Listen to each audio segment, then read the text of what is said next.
Hello guys, welcome back to more learning videos for Android apps using Kotlin. So today we will start a whole new thing. Actually it will be a series of creating an e-commerce application.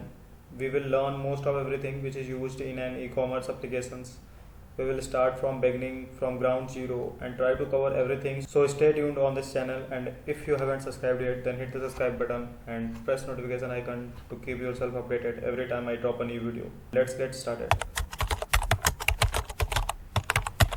I'm going to create a new Android project, and first of all I'll let this as empty activity. Let's say we are going to name this application as unique store, and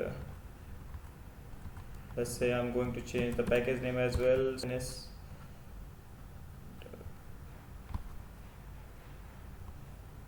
Okay, so we have created a new application here. We are going to create a splash screen. Basically it is the loading screen which is going to be there for 2 or 3 seconds. Meanwhile the app is getting loading. So for that, let's say I'm going to create a new activity for that, and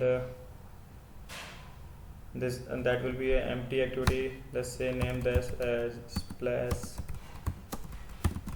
activity. Finish this. So we have a new activity for that loading screen.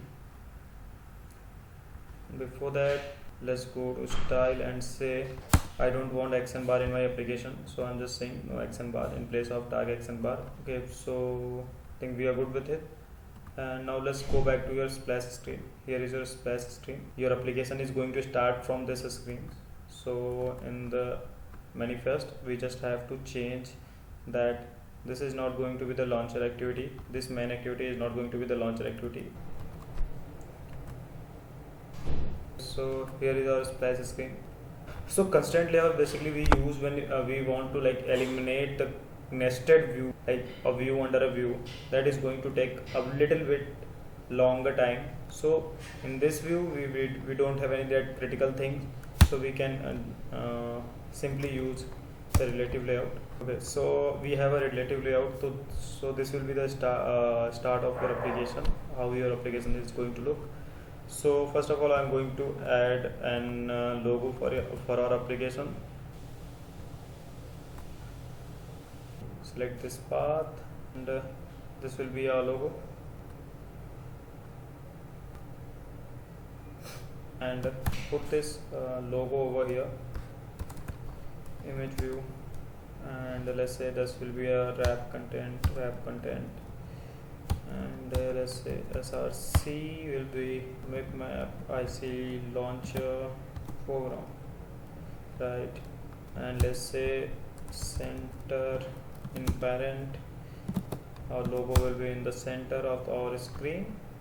So here you can see our logo, right? We are going to basically add a background that will be a color or color combination of something like gradient type of background. So for that we are going to create a new drawable background, gradient background basically. Let's say I'm going to say this as splash gradient background, right? And okay, so in this we are going to say that what will be the shape or shape and what are going to be the different colors. So in place of selector we need shape, and gradient type will be linear, angle will be 135, start color accent, and color will be Android color white. This kind of background we are going to introduce in our splash screen. And now back to our splash screen, we just have to specify the background, just add the drawable splash gradient bg, and here you can, as you can see now, let's say at the end we are at the bottom of the page we are going to show user text that welcome to your shop or something, whatever message you want to show to the user.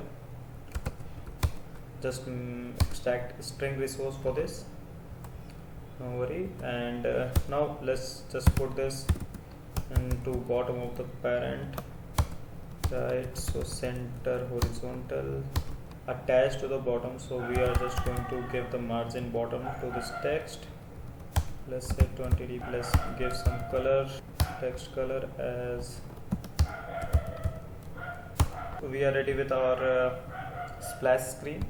So what we need to do in our activity in order to show this page and whenever our app is going to launch, we just have to go in our activity.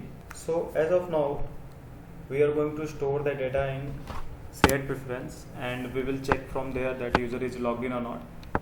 So by the end we will try to, if it is possible, we will try to create an API. I will create an API locally on some web application and attach to it my local database.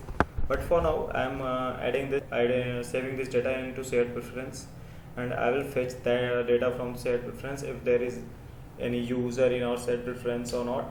So if I found the user in our shared preference, I will going to redirect him to the main screen, otherwise sign in or sign up screen. So let's do this. So let's say this will be a timer is equals to object countdown timer, and this timer is going to run for 5 seconds and countdown interval will be 1 second.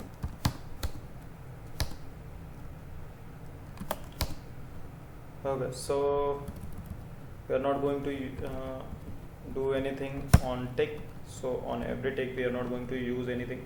So but on finish we are going to actually check that if is there any data in our shared preference. If not, then we will proceed to sign up activity, and if yes, then we will proceed to our home activity, which is basically the main activity will be our home activity. So for that, let's say shared pref is equals to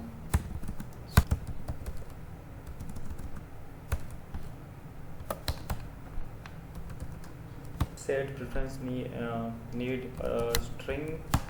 Let's say will be our app name, will be our shared preference string name, and the mode of fetching that shared preference will be text.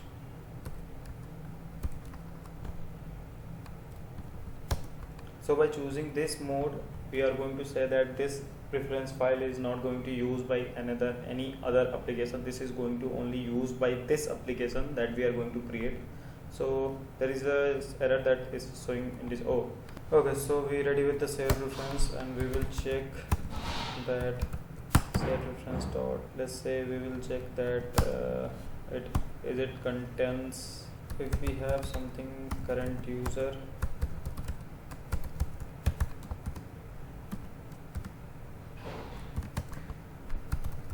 If we have current user, then we are going to say that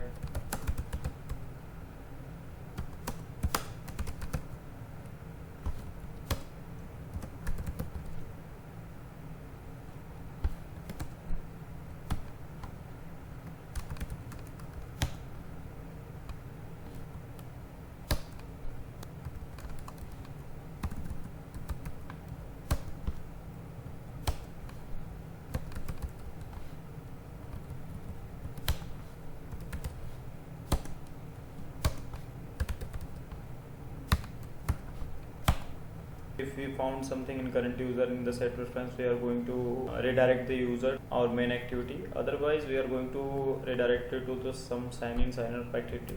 So let's create a new activity for sign in and sign up. Let's name this as sign in sign up activity. So I'm creating the same activity will be for sign in and sign up. We will use different views for that. Okay, so we have a new activity here. Now new intent, this will be intent.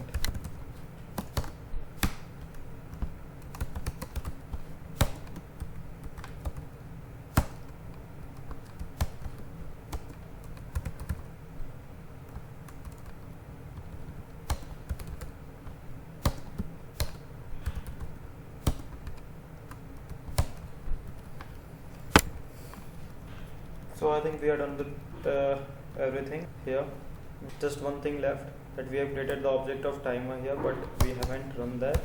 So we just need to start this like this, timer.start, and we need to call from here run timer.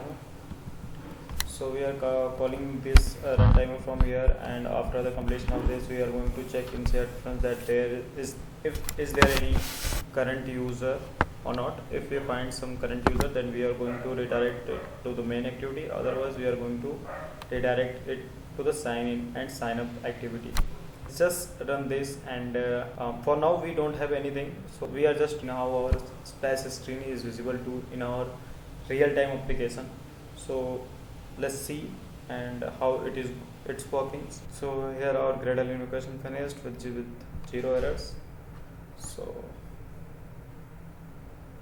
yeah, by running we got an error at line 37 that not yet implemented. I guess we don't need anything here, so as of now just remove this and run our application again. Shown, but we are not showing anything, so just remove that code. And as you can see here, we have our product logo, and here so it redirect us to the sign in and sign up activity. So that's it for today, guys. I'm not going to put bunch of things in the single video. I want you guys to get through these things step by step, because creating an e-commerce application, a complete e-commerce application, is a very big thing in itself. So we will go step by step, learning everything, and I'll going to pick questions of you guys, and I'll try to answer everything, and I'll try to resolve any issues you guys are going to face. And in our next video we are going to learn how we are going to create sign in and sign up things, and that's it. Apart from that, if you have any suggestion about how we should use, or what the functionality we should give in sign in and sign up, just let me know in the comment section. That's it, guys. Thank you for watching, and if you like this, just hit the like button.